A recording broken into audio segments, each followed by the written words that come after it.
un segundo vídeo, que la segunda parte de la entrevista a Pablo Pereira.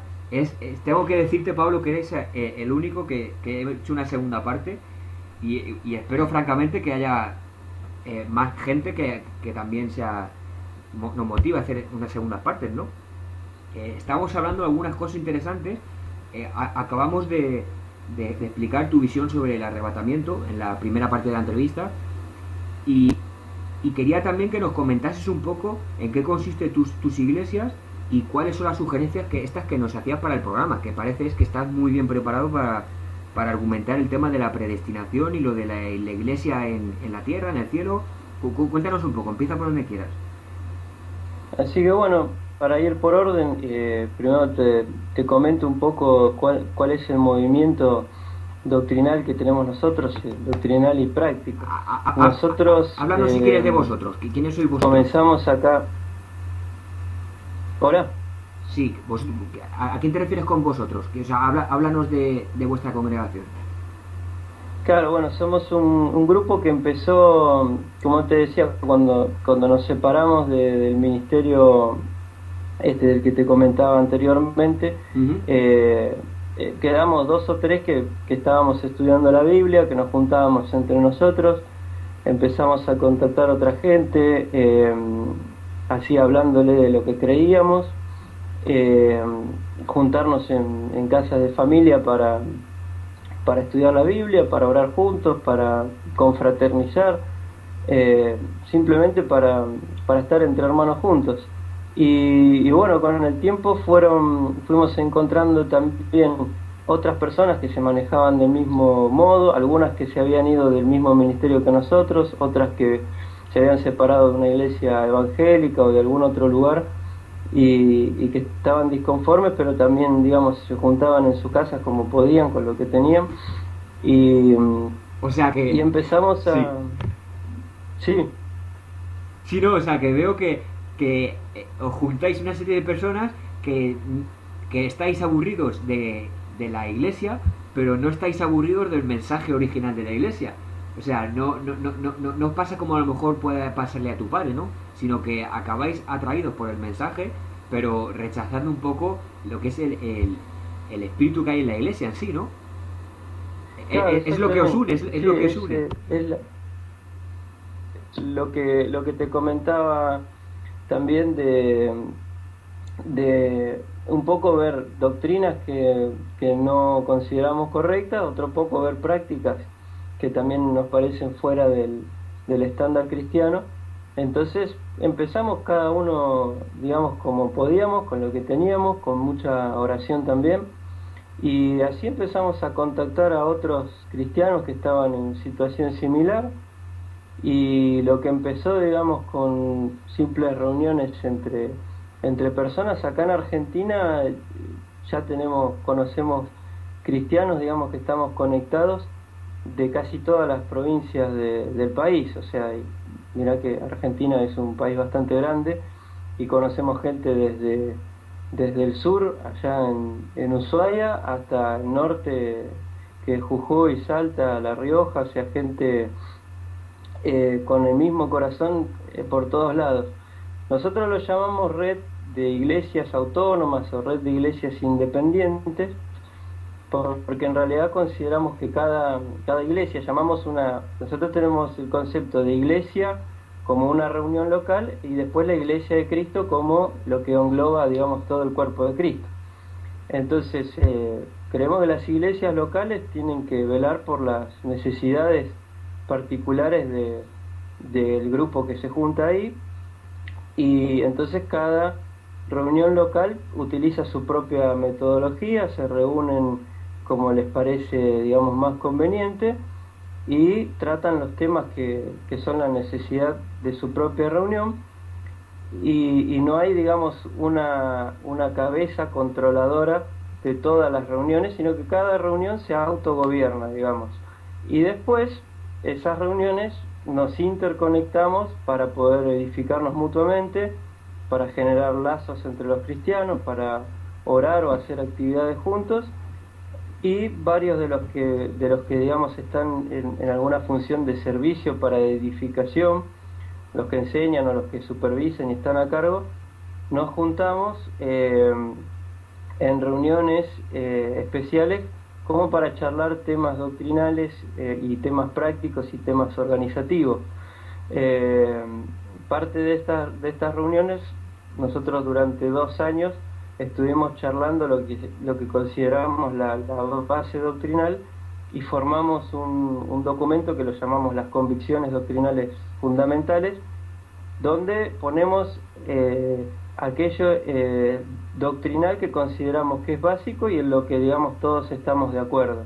O sea, Sin embargo, nosotros consideramos que todo ser humano digamos, está sujeto a falencias, así que lo que creemos siempre está dispuesto a revisión. O sea, si alguien viene y dice, mira, para mí las escrituras dice esto, esto y esto, y lo tiene con fundamento, siempre estamos abiertos a revisarlo. O sea, no hay una limitación donde diga, bueno, si no crees esto, estás fuera y te echamos de acá. Vale. ¿Cuántas personas sois? Calcula.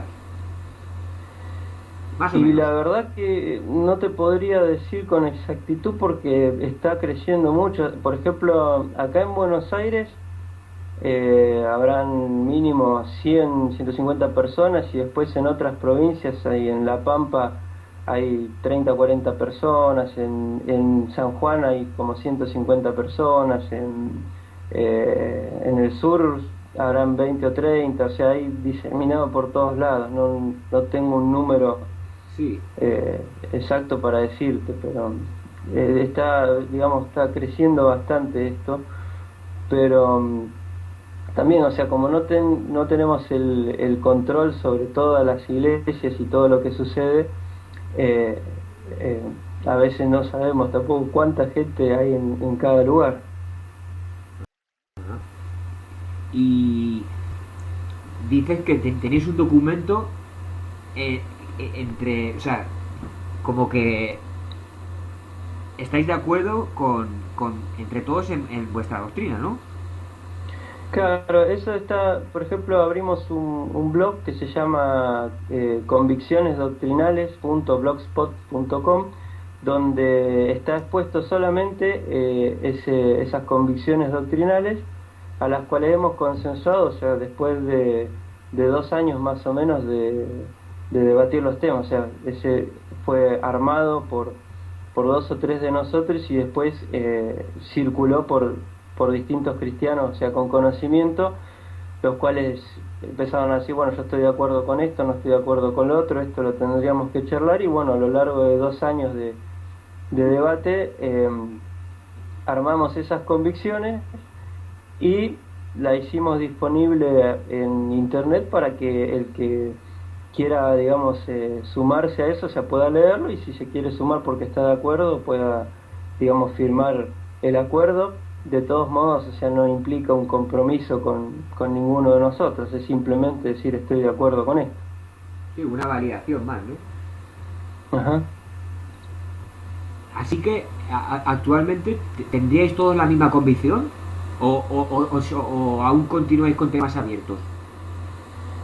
Bueno, como te decía, esto es un movimiento que se fue armando entre gente de diversas corrientes. Entonces, hay por lo menos 8 de los que nos juntamos regularmente que estamos, digamos, con la misma convicción.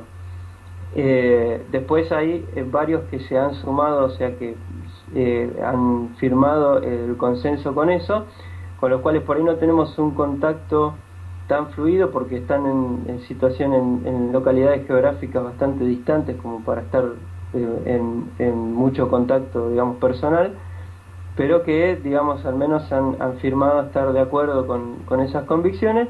Y después también tenemos contacto con gente que es de una, o sea, que está conectado con la red, pero que por ahí no está de acuerdo con todo, pero sí tiene el corazón de decir, bueno, pero queremos lograr unificar la verdad, y entonces nos mantenemos en contacto y en colaboración a pesar de la diferencia.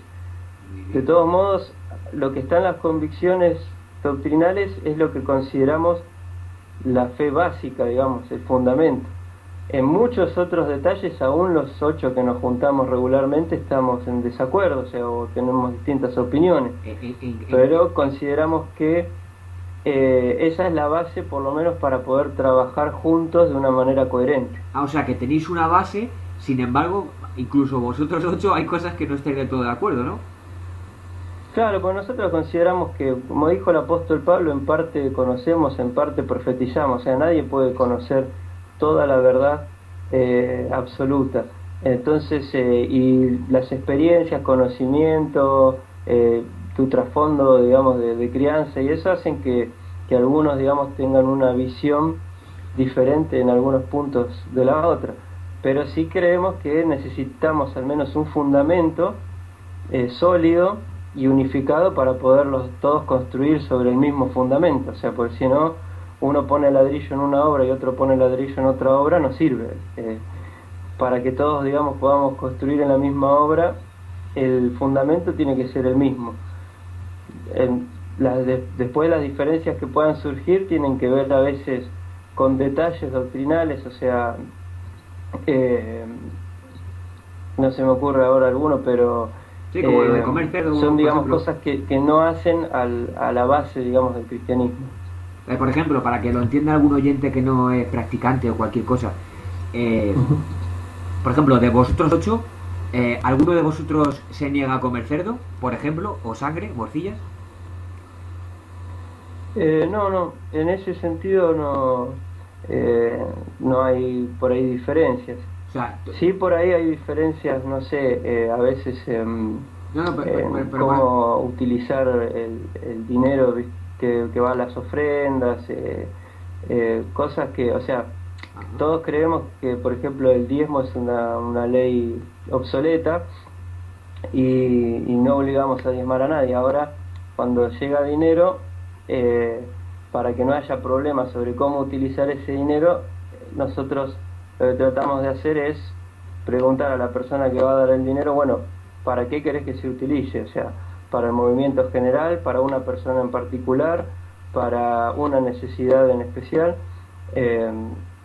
Entonces, por ahí a veces, por darte un ejemplo, en esas cosas puede que diferamos, entonces tenemos que lograr un consenso por votación, digamos, pero en algunas decisiones que tenemos que tomar, a veces estamos divididos y tratamos de llegar a una unificación, pero si no todos, digamos, están de acuerdo, hacemos lo que considera correcto la mayoría.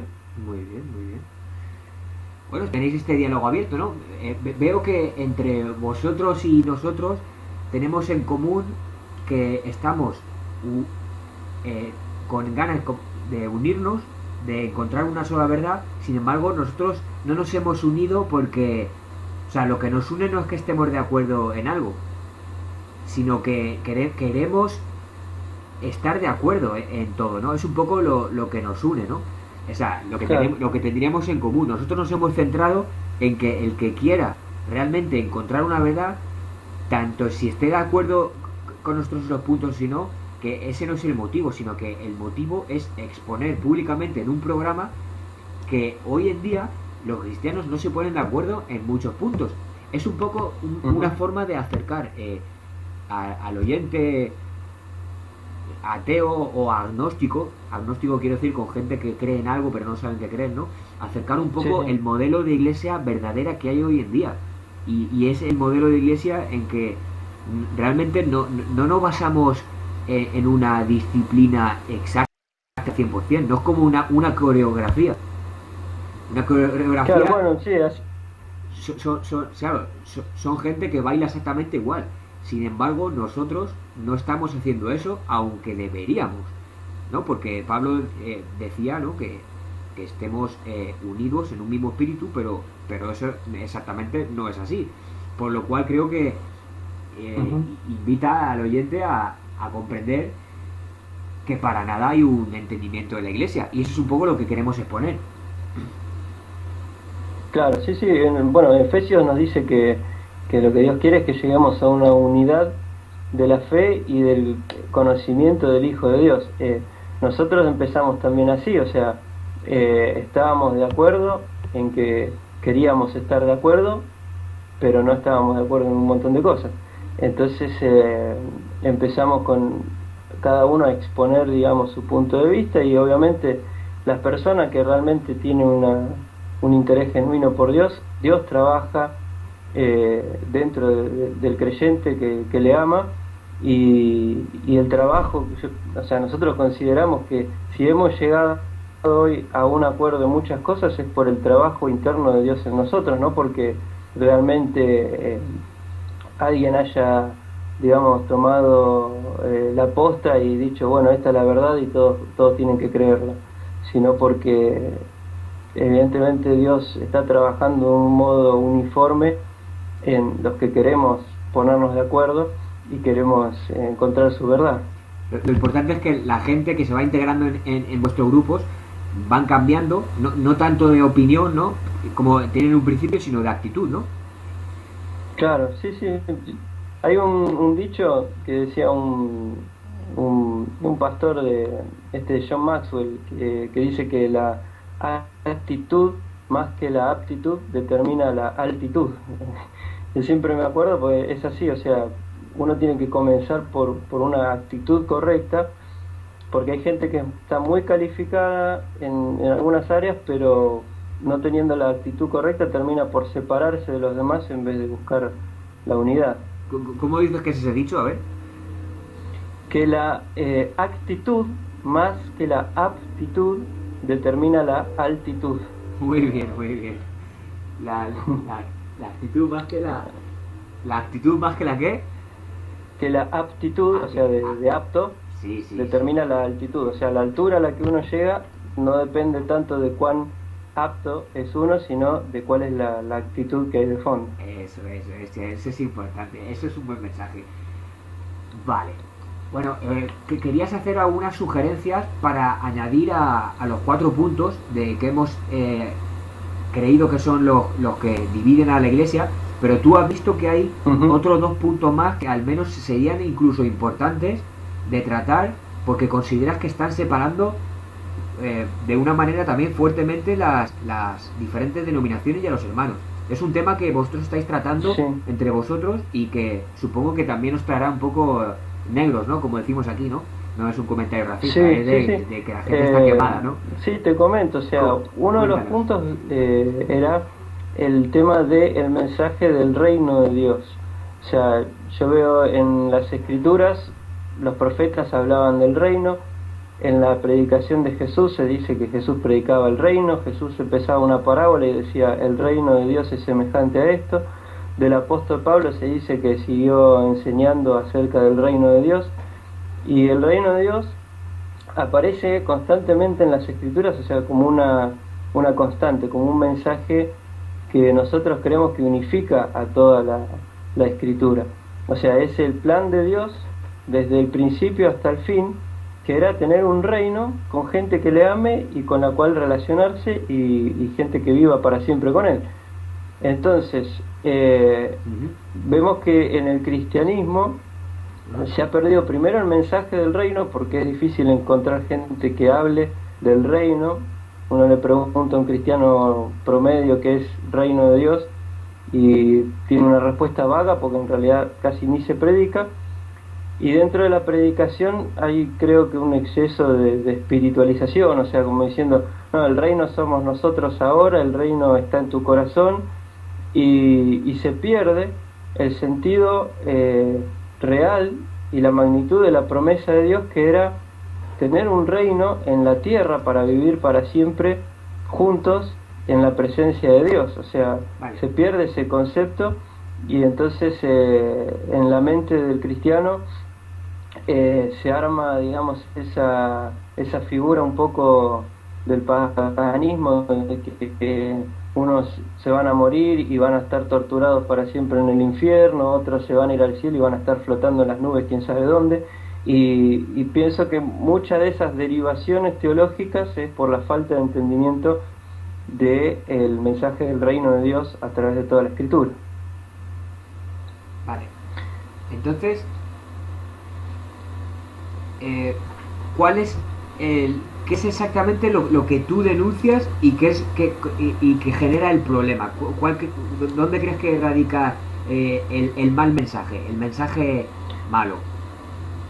O sea, Bueno, hay sí. un punto, o sea, que creo que la Iglesia de Roma ha tenido, digamos, una gran influencia en eliminar, digamos, a Israel del plan de Dios, en centralizar a Roma como si fuera la Jerusalén espiritual, y en ese proceso convirtió en figuras muchas promesas de Dios que son reales. O sea, nosotros creemos que el propósito de Dios fue siempre que la gente viva en la tierra para siempre con Él como familia, pero la Iglesia se ha encargado de mostrar un mensaje del reino de Dios como algo espiritual, como algo que está en el corazón del creyente, lo cual, digamos, no es del todo falso. De hecho, o sea, Dios es nuestro Rey, nosotros pusimos a Cristo como Señor, pero hay una parte política y terrenal del reino que no es predicada, o sea, porque el rey político que esperaban los judíos en realidad es un rey real, o sea, Cristo ahora gobierna en nuestros corazones, pero en el futuro va a gobernar la tierra y nosotros vamos a estar con Él. O sea, se perdió el mensaje de la promesa que Dios dio a Israel, como si hubiera sido un mensaje efímero o no hubiera sido real. Vale, entonces veo que es un punto que en sí conlleva cuatro puntos. O sea, me explico. Sí, no, por eso conlleva muchas cosas, y por eso digo, o sea, cómo uno entiende el reino de Dios influye en cómo uno entiende un montón de otras cosas. Por eso pensaba que era fundamental. Vale, déjame que lo ponga en contexto para el que estoy escuchando. Primero, la existencia de un cielo como reino de Dios, quitando el futuro reino de Dios que es la eternidad aquí en la tierra con Cristo. Eso es punto uno, ¿no? Se sustituye, es decir, el día de su venida en la resurrección por un reino aquí obligatorio por la fuerza, por el poder romano. ¿Estamos de acuerdo? Sí. Eso es un punto, vale. El segundo punto, y es que muchos estarán escuchando, es que dices que el reino real de Cristo cuando venga será aquí en la tierra. Vale, mucha gente cuando te está escuchando, inevitablemente, porque los conozco, discuto con esto casi a diario con la gente, Sí. habrá entendido que tú estás diciendo que el reino tiene que ser aquí en la tierra, pero hay una falsa doctrina que enseña por ahí, y es lo que seguramente hayan pensado, que dice que tenemos que preparar aquí el reino nosotros para Cristo, porque Cristo va a venir aquí y es un poco el mensaje que están dando del anticristo. O sea, es un poco el mensaje que están dando sin darse cuenta, los testigos de Jehová, diciendo que hay que preparar el reino milenial aquí y ahora. O sea, ellos no esperan una resurrección. O sea, Claro. es como están dando un poco un mensaje ecuménico sin darse cuenta. Y hay, Claro. hay tal vez que separar esta idea que has dicho tú, que es precisamente en el celo de la palabra de su retorno, pero también de su arrebatamiento con la venida Claro. del anticristo. Es un poco lo que habría que Sí, separar. nosotros lo que creemos, o sea, no hay nada que podamos hacer nosotros para traer el reino de Dios acá. O sea, es algo que es un evento que está dispuesto por Dios. O sea, cuando Dios lo decía, o sea, Cristo va a venir y tomar su reino. O sea, no es que nosotros lo tengamos que preparar. La tarea nuestra sí es predicar a los que van a entrar en el reino, pero no preparar, digamos, el terreno para el reino. O sea, eso es cuando sea el tiempo, o sea, Jesús va a ser el que tome, digamos, el reino acá. No sé si conocerás la polémica ecuménica, por cierto, de que hay que prepararle un templo al Mesías, a hacer la ley de Levíticos, de sacerdocio, de sacrificio de sangre, o sea, es decir, construir el tercer templo de Jerusalén, reinaugurar el sacrificio continuo, la ofrenda del templo, de aceite con las lámparas, todo esto, para que esté perfectamente obediente el pueblo y entonces se manifieste el Mesías y en ese momento empiece el reino milenial de la tierra. ¿Tú esto estás al tanto? Sí, sí, en parte por las profecías de Daniel y de Apocalipsis, pero en realidad yo creo que no, o sea, más allá de que pueda suceder, digamos que realmente haya un templo funcionando y eso no es el mensaje que las escrituras están dando al cristiano, o sea, la tarea que nos encomendó Jesucristo, o sea, que encomendó Jesucristo a los discípulos y después los discípulos al resto es Sí, que igual. predicar el Evangelio. La Escritura nos dice que en realidad el templo por el cual nos tenemos que preocupar somos nosotros, donde Pedro dice, Cristo es la piedra del ángulo y cada uno de nosotros es una piedra de ese templo. O sea, si queremos construir un templo, lo que tenemos que hacer es predicar la palabra de Cristo y que la gente sea salva. O sea, ese es el templo, digamos, espiritual, es el que nos tiene que preocupar. Después, cómo se cumplirán las profecías con respecto a otros detalles, creo que no es de nuestra incumbencia, digamos. Es darle como la No sé vuelta, si se ¿no? entiende. Sí, claro, claro. Y vosotros que habéis discutido este tema de si es necesario o procedente al menos reanudar el sacrificio continuo, ¿esto lo comentáis o es algo que no estáis aún hablando? No, la verdad es que no lo hemos charlado, digamos, todavía porque hemos tocado, claro, en los debates hemos tocado o estamos tocando temas que nos parecen por ahí más urgentes, pero por lo mismo que te digo, o sea que nosotros consideramos, más allá de cómo se interpreten puntualmente las profecías, que el mensaje de las escrituras, o sea, de lo que tenemos que hacer tiene que ver con predicar a Cristo, no con construir, digamos, un espacio físico. ¿Y qué te parecería a ti a nivel espiritual de cara a agradar a Dios? O sea, tú que eres compositor y haces salmos y esto, ¿qué te parecería sacrificarle corderos a Dios? Para la expiación del ¿Sacrificar qué? pueblo. Volver a sacrificar corderos en el templo de Jerusalén para la expiación del pecado de Israel. ¿Qué te parecería? Como alabanza.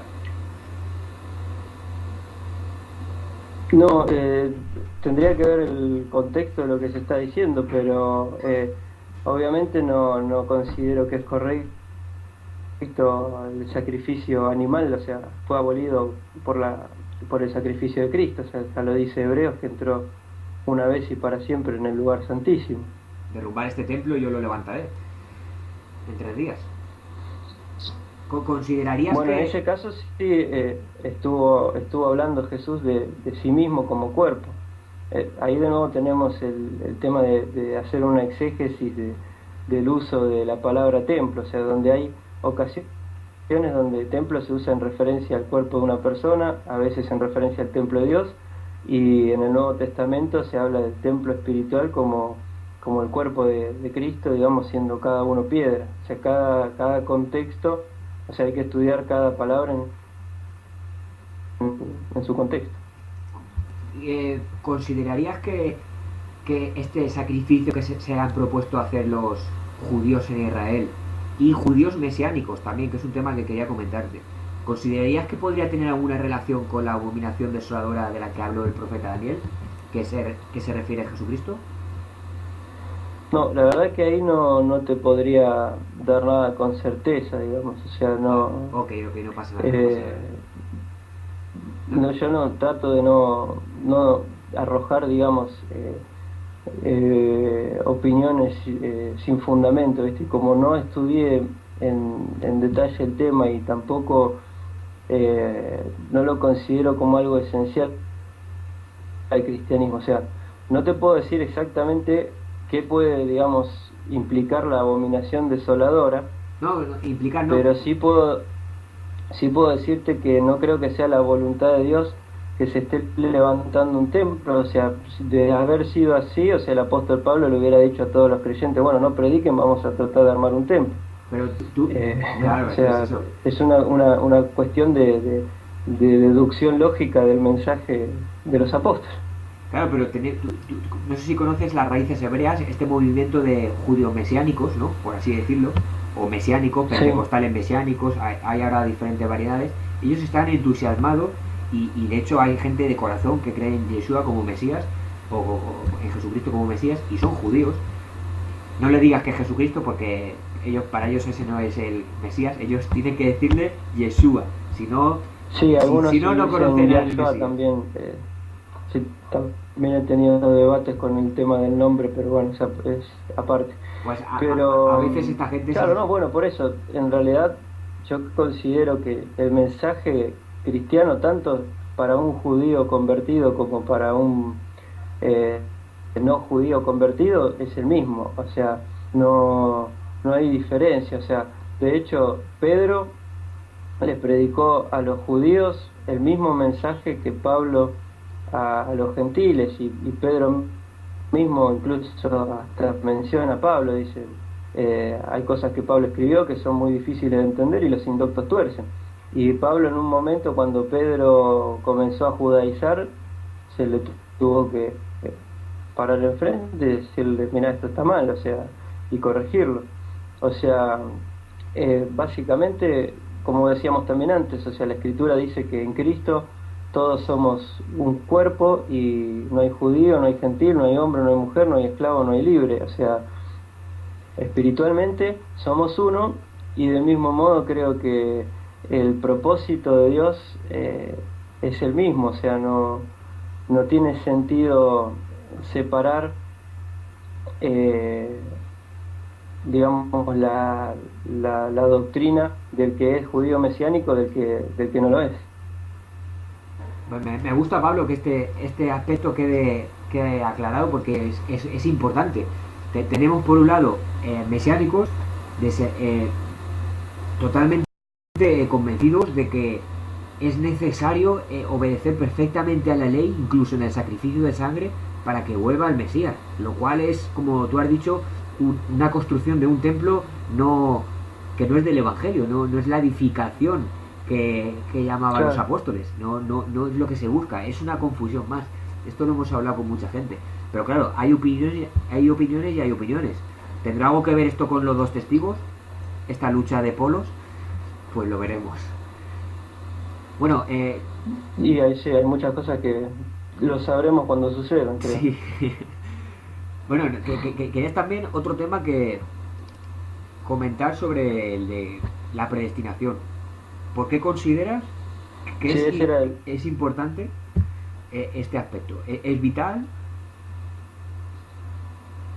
Sí, como te comentaba, fuera del aire, fuera de la grabación, Uh-huh. eh, creo que es un punto de gran división doctrinal, pero aparte es un punto que corroe al cristianismo. O sea, nosotros estamos en la postura de que no, de que existe realmente el libre albedrío y que cada uno es responsable de ir con fe hacia Cristo. Y, y bueno, en realidad hay una doctrina de predestinación, Uh-huh. es llamada normalmente la doctrina de la predestinación, Sí. eh, calvinista, aunque en realidad se originó en Agustín, que dice que Dios ya tiene preelegido a los que van a creer como Señor y ser salvos. Uh-huh. Yo creo que eso es, digamos, una doctrina peligrosa ¿No la consideras porque, correcta? por un... Sí, No, o sea, para aclarar, ¿no la consideras correcta? no la considero correcta y bueno, como te decía, es peligrosa en el sentido de que por un lado estás poniendo en juego el sentido de justicia de Dios, porque vos decís, bueno, ¿cómo Dios va a condenar a alguien a la destrucción si Él mismo no le permitió ser salvo? Eh, digamos que corroe un poco el sentido lógico de la justicia de Dios, y por otro lado también le quita sentido a la prédica y a la oración, porque ¿para qué voy a predicar a Cristo a otras personas si Dios ya tiene determinado quién va a creer y quién no va a creer? O sea, no predico, me dedico a otra cosa, si total Dios se va a encargar de que esa persona de todos modos crea. y también a la oración, porque bueno, si Dios tiene todo predeterminado, ¿para qué voy a orar? O sea, eh, o sea, los defensores de esta postura suelen decir que nosotros tenemos la capacidad de elegir en elecciones cotidianas, pero no elegir la salvación. Y yo doy el ejemplo siempre es como si yo tuviera 3 o 4 hijos y ya antes de que nazca decido que voy a matar a 2 y a 2 los voy a dejar vivir. O sea, me parece realmente una doctrina que corroe, digamos, al amor y la justicia de Dios. ¿Qué texto te viene a la mente de Pablo, por ejemplo, para contradecir la idea de la predestinación? Bueno, por ejemplo, hay un punto, o sea, que yo siempre toco, que es que no es que no crea en predestinación absoluta, sino que en otro concepto de predestinación. Pues la palabra predestinación sí está en la Biblia, dice fuimos predestinados, pero cuando uno hace un análisis de cerca, o sea, la palabra en griego que es proorizo, implica poner, o sea, y la palabra raíz es poner un límite de antemano, y de ahí Wow. tomas por ahí predestinar o prearmar o preconfigurar, o sea, como decir, bueno, hacer un plan que tiene implícitos ciertos detalles. Yo lo comparo con una obra, digo, bueno, un arquitecto tiene un plano de obra que es, digamos, la predestinación de cómo va a quedar la obra terminada. Y el arquitecto a su vez tiene que pensar qué obreros va a tener, o sea, qué rubros va a contratar, cuántos obreros van a haber, en qué horarios van a trabajar, cuántos les va a pagar. Entonces el arquitecto está predestinando a cierta cantidad de obreros, está predestinando cierta cantidad de dinero que va a tener que gastar.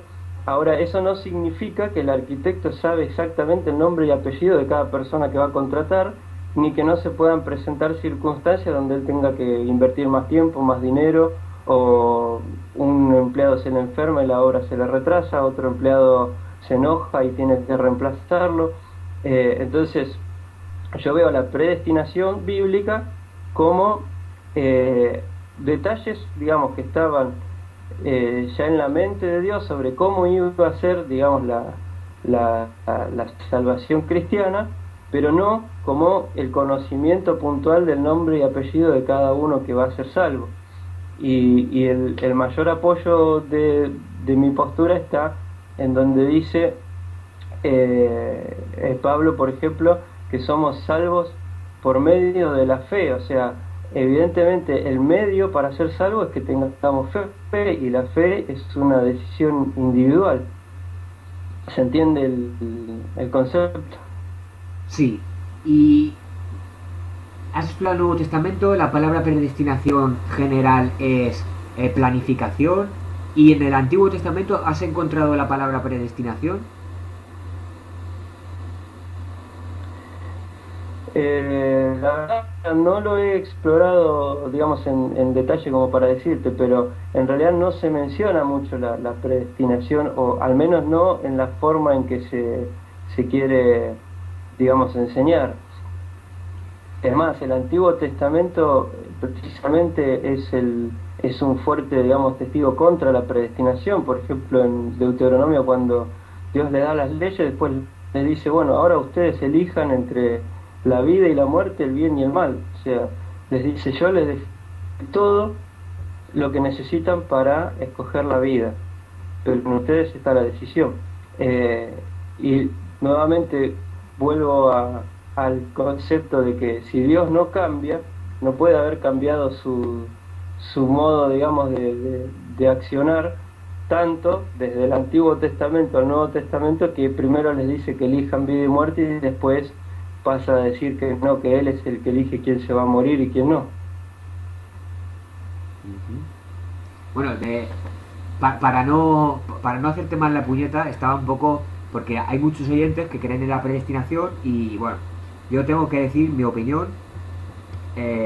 Es que, por ejemplo, Pablo decía que oremos por él para que no sea que él mismo no pueda llevar correctamente la palabra. Él temía en todo momento el no ser salvo. Él mismo lo dice.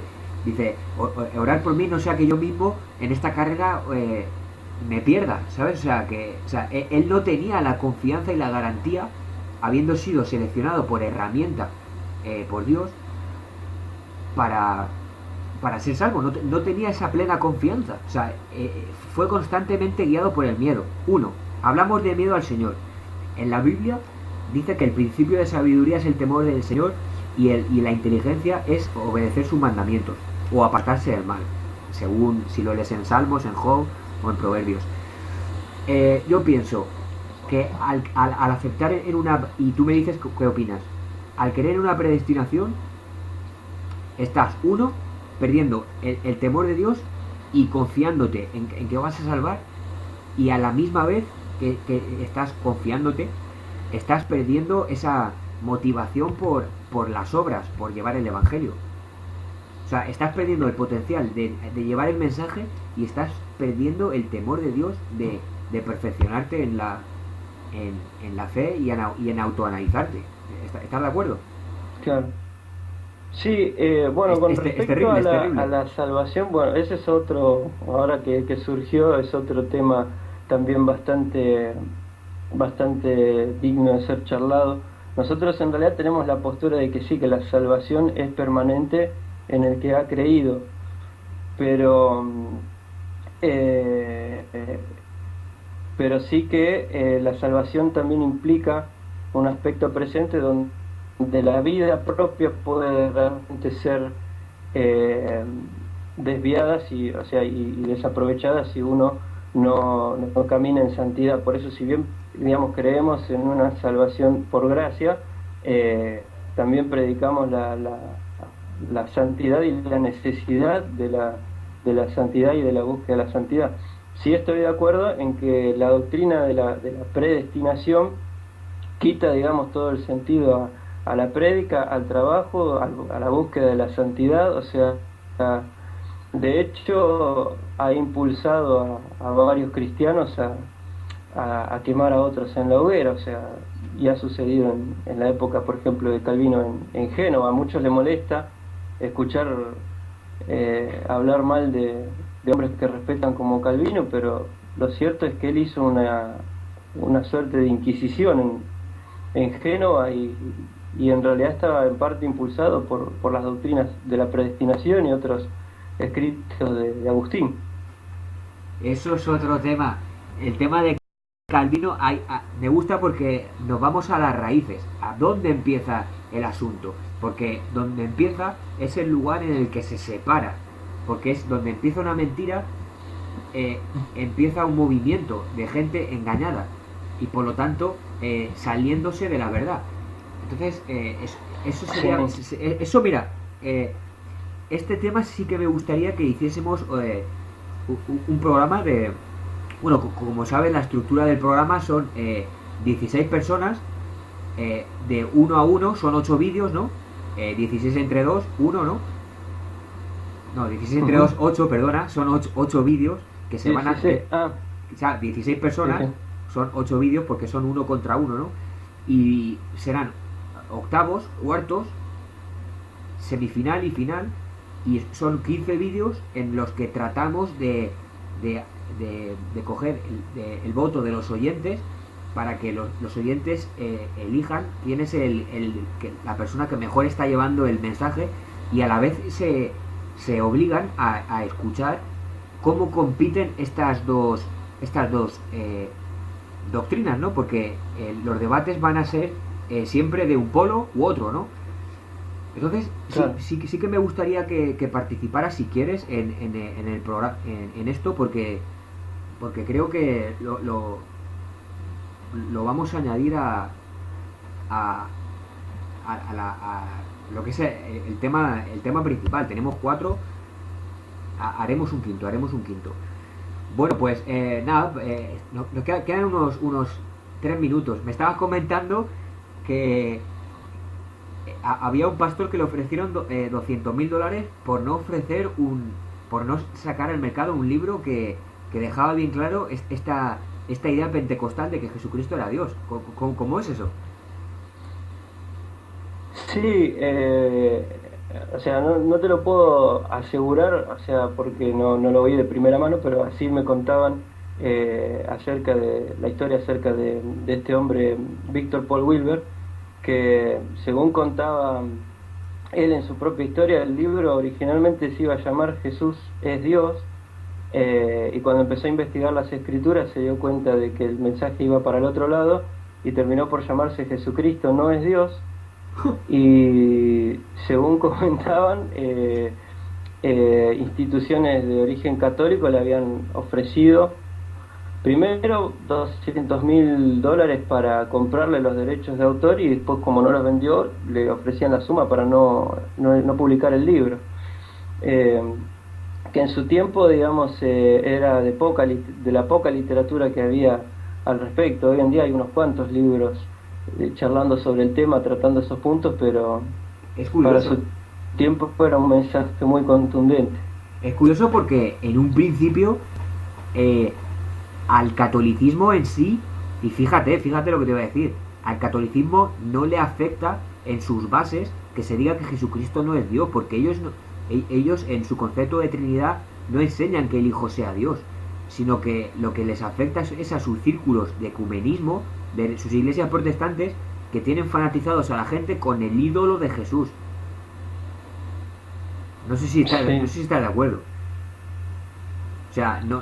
Sí, el tema con la doctrina trinitaria es que en realidad la mayoría ni siquiera conoce los fundamentos de la doctrina, o sea, porque el dogma trinitario está hablando de que Jesús es consustancial con el Padre y consustancial con el Espíritu Santo, o sea, que son la misma sustancia pero con 3 personalidades. Sí. Vale. Has colgado, ¿no? No, estoy, justo me habían llamado, pero corté la llamada. Vale, estamos a punto de acabar. Vale, sí.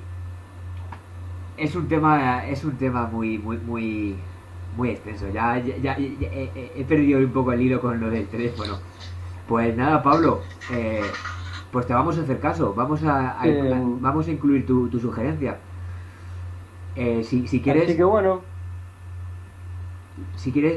lo dejamos aquí y hablamos por el programa, ¿vale? así que sí, no hay problema. Todo lo que pueda aportar a la edificación de otros, a poder, digamos, pensar de un modo ajustado a las escrituras. No digo pensar diferente por solo pensar diferente, sino poder, digamos, ajustar el pensamiento a la voluntad de Dios, y en todo lo que pueda aportar, siempre me gusta aportar, como también me gusta recibir de otros cristianos que también trabajan con la Biblia, con las escrituras. Hace falta ese espíritu. Si todo el mundo se moviera por ese ideal, aunque no esté de acuerdo, que quiero estarlo y hacer porque sea, eso sería suficiente. Pues nada, Pablo, muchas gracias por participar y bienvenido al grupo. Bueno, gracias también a ustedes. ¿Nos das permiso para publicar tu página web y tu página de Facebook en el contenido del vídeo?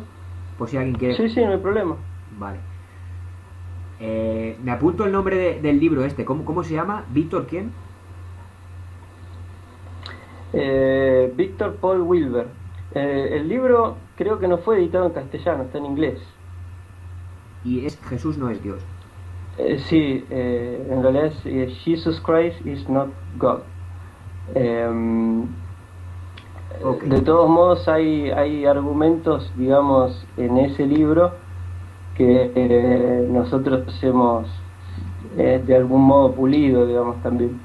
Pero es un libro, digamos, con mucho argumento y muy contundente. Otro que a mí me gusta mucho es de Anthony Bussard, si lo querés anotar, que se llama La doctrina de la Trinidad, la herida autoinfligida del cristianismo.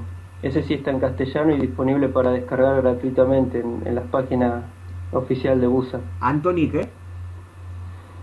Anthony Bussard, B-U-Z-Z-A-R-D. Vale. Bueno, Vale, sí, luego me lo pasas porque nos quedamos sin tiempo, nos faltan unos 15 segundos. Vale, Ah, bueno. pues estamos en contacto, Pablo. Gracias por participar y por favor no te pierdas no te pierdas muy lejos. Un saludo, Pablo. No, no.